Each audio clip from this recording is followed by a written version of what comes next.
I went and bought a cooler. I wanted to buy a cooler. I went to Vaughn's Market. Bought a bag. Bought a bag that said keeps things frozen for up to 3 or 4 hours in this, it's got the space age, tinfoily, supersonic, insulated, silvery, like nothing freezes, dead people come back to life in the bag kind of shit. One of those. It was insulated with that stuff, the stuff that they make the survival blankets out of. And it was just a bag with a handle and a zipper. And it was like $13. So I packed it up with food and I went up there with the girl.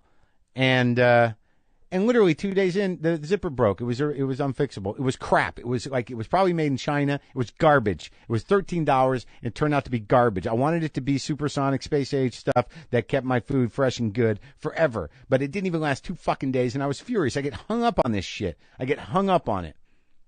And all I'm thinking is like, I got to take that back to for peace of mind, to save some face. I mean, the way they want us to think about it is like, what, it was $13. Fuck it. Fuck it. No, if I looked at the Coleman coolers, I could have got a Coleman cooler.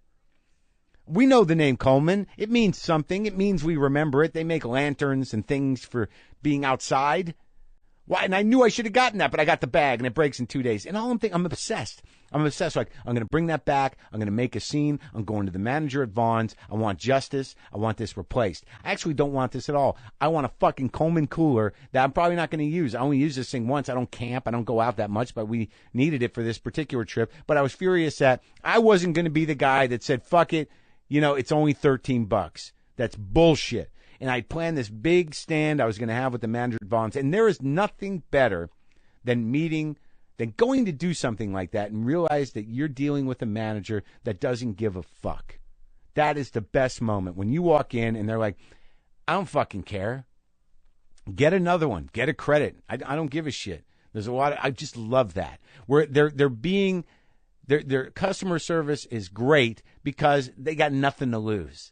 That's the greatest type of manager. They're not trying to kiss anyone's ass. They're not, whoever they're beholden to is not going to judge them for that. For they've got nothing to lose by just giving you whatever the fuck it is that you need or want.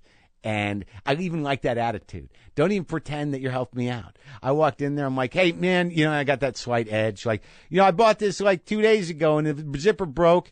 And I go, you the manager? He goes, yeah. He just looks at me and I'm like, he goes, well, you want another one? I'm like, I don't know. Not really. Maybe I want a cooler. He's like, all right, just go over there. Go to customer service and, she'll give you credit. All right? I'm like, yeah, thanks. And thanks for not kissing my ass or pretending like you give a shit. Thank you for that. Thank you for showing me that you don't give a fuck about this because it has no bearing on your job. I appreciate that. I'd much rather that than you kiss my ass or give me a hard time.